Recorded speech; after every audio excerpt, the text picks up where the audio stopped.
हे समोसे तेल पिणार नाहीत किंवा नरम सुद्धा पडणार नाहीत. 24 तास जरी तळून ठेवलेत तरी तसेच्या तसेच खुसखुशीत राहतील. तोंडात टाकताच हा समोसा विरघळेल इतका ठिसूळ तयार होतो. इथे मी साहित्यांचं अचूक प्रमाण सांगितलेलं आहे आणि योग्य पद्धत सांगितलेली आहे. काही टिप्स वापरलेल्या आहेत ज्याने तुमचा समोसा जो आहे एकदम परफेक्ट तयार होईल, अजिबात बिघडणार नाही. पहिल्यांदा बनवणारे सुद्धा सहज बनवू शकतील. बाजारात मिळतो तसाच समोसा तयार होईल. त्याच्या आतलं जे सारण असतं ते परफेक्ट कसं तयार करावं, जर त्यातही चुका झाल्या तर समोसा नंतर नरम पडू शकतो. त्याचबरोबर समोसाच्या वरचं जे कव्हर असतं ते एकदम खुसखुशीत कसं तयार करावं तेही आपण पाहणार आहोत. समोसे जराही नरम पडणार नाहीत किंवा जराही तेलकट होणार नाही. समोसाबरोबर खाण्यासाठी चटपटीत हिरवी चटणी सुद्धा इथे तयार करणार आहोत. तर चला रेसिपीला सुरुवात करूया. सर्वात अगोदर आपण पीठ मळून घेणार आहोत. त्यासाठी इथे मी एका ताटामध्ये 2 कप मैदा घेतलेला आहे. त्याचबरोबर 1 मोठा चमचा भरून ओवा घ्यायचा. ओवा अगोदर हातावर घासून घ्यायचं आणि मगच पिठामध्ये घालायचं, म्हणजे पिठामध्ये त्याचा फ्लेवर चांगला उतरतो. ओवा घालायला अजिबात विसरू नका, कारण त्याने समोस्याला खूप छान चव येते. त्यानंतर चवीनुसार मीठ घालूया. हे सर्व साहित्य पिठामध्ये चांगले मिक्स करून घेऊया.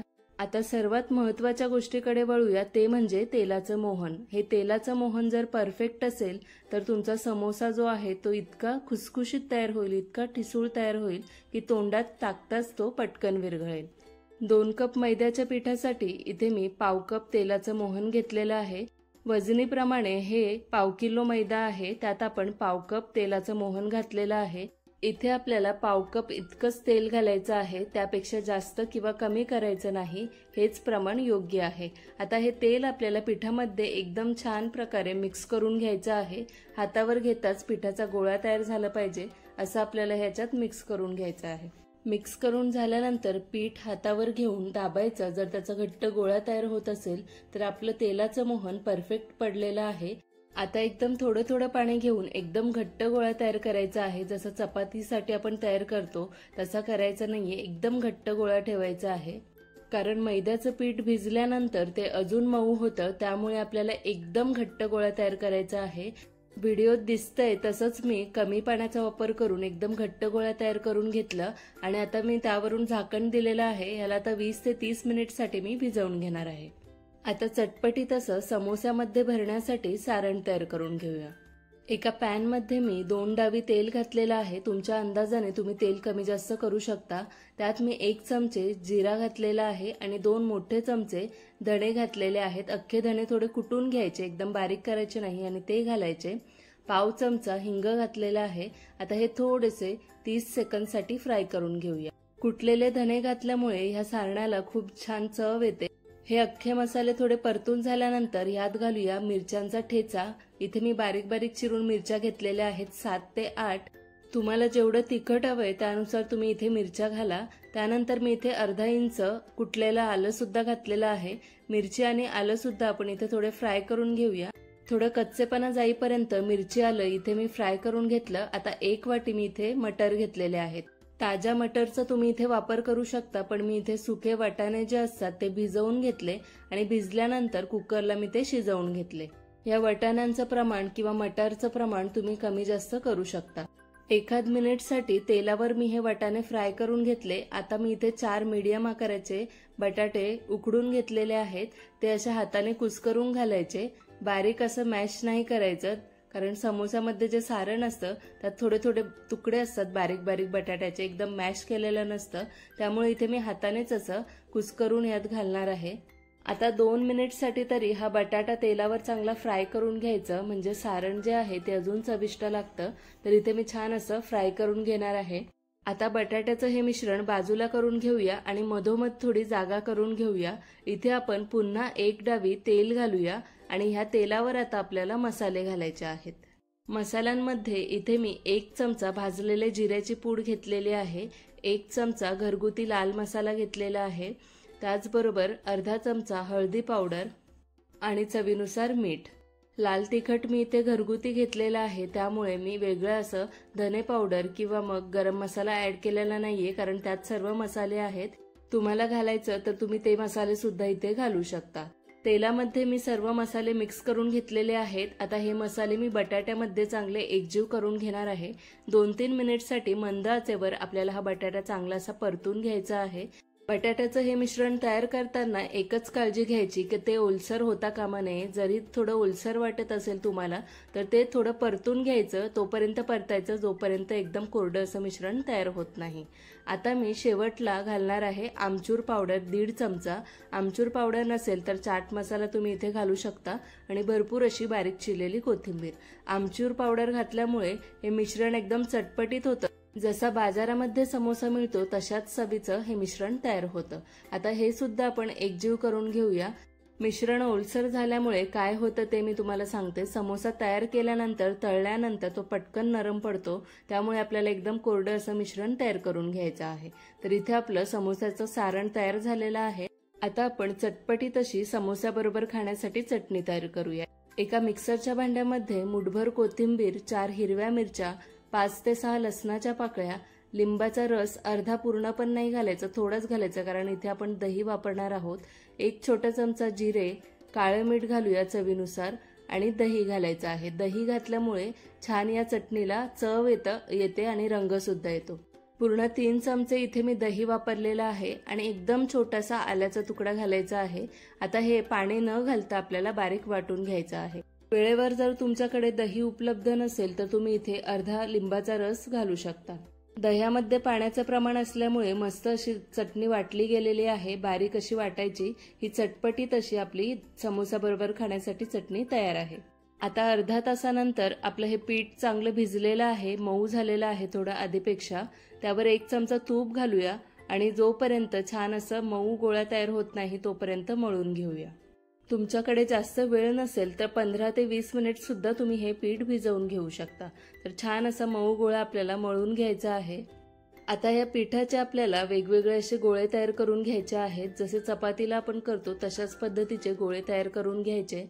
व्हिडिओत तुम्हाला दिसत असेल मळून झाल्यानंतर सुद्धा हे पीठ किती घट्ट आहे। अशाच पद्धतीचं पीठ असलं पाहिजे। जर नरम पीठ झालं तर समोसा जो आहे तो होणारच नाही, त्याला तो आकारच येणार नाही।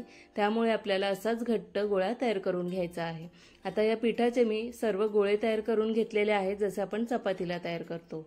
हा पिठाचा गोळा आपल्याला पोळपाटावर आता लाटून घ्यायचा आहे। ज्या पद्धतीने आपण चपाती लाटतो तशाच पद्धतीने सर्व बाजूने सारखा लाटला गेला पाहिजे हा गोळा। जराही कुठेही जास्त जाड किंवा पातळ राहता कामा नये। सर्वात अगोदर आपल्याला ही पोळी चपातीसारखी पूर्ण लाटून घ्यायची आहे। सगळ्या बाजूने व्यवस्थित अशी, जास्त पातळही नाही जास्त जाडही नाही, अशी लाटून झाल्यानंतर या पोळीला गोल न ठेवता लांबट असा आकार देऊन घ्यायचा आहे, म्हणजे समोसा बनवण्यासाठी जशी पोळी आपल्याला हवी तशी मिळेल। हा गोळा लाटताना जराही पीठ लावायची गरज पडत नाही, कुठेही न चिटकता हा गोळा छान लाटला जातो। व्हिडिओत दिसत असेल ही पोळी मी सगळ्या बाजूने चांगली लाटून झाल्यानंतर लांबट असा त्याला आकार दिलेला आहे आणि जास्त जाड नाही जास्त पातळ नाही अशी पोळी लाटून घेतलेली आहे। या पोळीच्या मधून असा कट मारून घ्यायचा आणि 2 समान भाग तयार करून घ्यायचे। त्यानंतर कडांना इथे पाणी लावून घेऊया, म्हणजे समोसाचा जो आपण कोन तयार करू तो पटकन चिटकेल। आता ह्या कडांचे दोन्ही टोक घ्यायचे आणि एकत्र करून जोडून घ्यायचे आणि असा कोन तयार करून घ्यायचा। कोन तयार करताना कडा ज्या आहेत त्या दाबून दाबून अशा बंद करून घ्यायच्या, म्हणजे त्यातून सारण बाहेर पडणार नाही। कोन इथे मस्त तयार झालेला आहे। आता यात आपण सारण भरूया। 1 ते 1.5 चमचा आपल्याला इथे फक्त मिश्रण भरून घ्यायचं आहे। मिश्रण इतकंच भरायचं की हा समोसा सील करताना बटाटा जो आहे तो मध्ये मध्ये यायला नको, एवढंच आपल्याला मिश्रण भरून घ्यायचं आहे। 1.5 चमचा बटाट्याचं मिश्रण मी इथे भरून घेतलंय। आता कडांना आपण पाणी लावून घेऊया, म्हणजे समोसा सील केल्यानंतर त्यातून सारण जे आहे ते तेलामध्ये सुटायला नको। आता व्हिडिओत दाखवल्याप्रमाणे एक अशी घडी घालून घ्यायची जशी व्हिडिओत मी दाखवली आणि त्यानंतर हा समोसा सील करून घ्यायचा।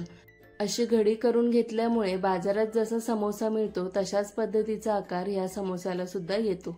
आता हा समोसा खाली ठेवून असं दाब देऊन सील करून घ्यायचं आणि परफेक्ट असा आपला समोसा इथे तयार झालेला आहे।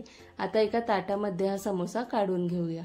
आता अशाच पद्धतीने अजून एक समोसा मी तुम्हाला इथे बनवून दाखवते।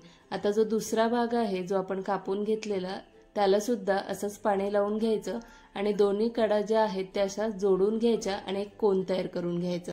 कोनाच्या कडा ज्या आहेत त्या चांगल्या दाबून घ्यायच्या, म्हणजे स्टफिंग पटकन तेलामध्ये बाहेर पडणार नाही। तयार केलेल्या कोनामध्ये पुन्हा आपण हे बटाट्याचं सारण जे आहे ते भरून घेऊया। फक्त बटाटा मध्ये मध्ये यायला नको इतकं सारण भरायचं। कडांना पाणी लावून घ्यायचं आणि व्हिडिओत दाखवल्याप्रमाणे पुन्हा तशीच घडी करून घ्यायची आणि समोसा जो आहे तो सील करून घ्यायचा। पोळपाटावर हा समोसा ठेवून त्याच्या कडा ज्या आहेत त्या अशा दाबून घ्यायच्या, म्हणजे परफेक्ट असा समोसाचा आकार ह्याला येतो। आता हा सुद्धा समोसा ताटामध्ये काढून घेऊया आणि अशाच पद्धतीने सर्व समोसे तयार करून घेऊया। सर्व समोसे इथे मी तयार करून घेतलेले आहेत। साधारण इथे 11 समोसे तयार झालेले आहेत। 11 समोसे तयार केल्यानंतर साधारण 2 समोस्यांचं हे मिश्रण उरलेलं आहे। ते तुम्ही भाजी म्हणून सुद्धा खाऊ शकता किंवा पुन्हा थोडंसं पीठ मळून 2 समोसे तयार करून घेऊ शकता। आता इथे मी तेल गरम करायला ठेवलेलं आहे। तेल एकदम मीडियम गरम असलं पाहिजे। असं समोसा घालताच फक्त हलके त्याला बुडबुडे आले पाहिजेत। खूप जास्त सुद्धा गरम नसावं आणि खूप कमी सुद्धा गरम नसावं, असं तेल गरम करायचं आहे। तर इथे मी 3 समोसे या तेलामध्ये घातलेले आहेत। जितके बसतात तितके समोसे घालून घ्यायचे। जर सर्व समोसे लगेच तुम्हाला तळून खायचे नसतील तर एका हवाबंद डब्यामध्ये भरून फ्रीजमध्ये ठेवून देऊ शकता। 2 ते 3 दिवस हे समोसे चांगले टिकतील। 2 ते 3 दिवसामध्ये कधीही तळून खाऊ शकता। कमी ते मध्यम आचेवर समोस्याला सर्व बाजूने सारखा सोनेरी रंग येईपर्यंत तळून घ्यायचे आहेत। जास्त गॅस ठेवायची नाही, नाहीतर हे कोटिंग आहे वरची ती चांगली तळली जाणार नाही। समोसे तळताना आपल्याला एकदम खूप जास्त समोसे घालायचे नाहीयेत। जितके तेलामध्ये पुरतील तितकेच घालायचे, थोडे सुटसुटीत घालायचे, म्हणजे सगळ्या बाजूने ते चांगले तळले जातात। व्हिडिओत दिसत असेल तुम्हाला सर्व समोस्यांना सगळ्या बाजूने मस्त सोनेरी रंग आलेला आहे।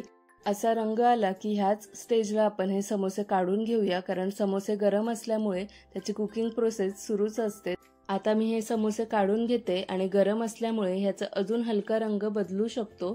जर आपण अजून हे फ्राय केले तर मग तळल्यानंतर सुद्धा काढल्यानंतर सुद्धा अजून त्याचा रंग बदलेल आणि समोसे काळपट दिसायला लागतील। आता अशाच पद्धतीने मी सर्व समोसे इथे तळून घेणार आहे।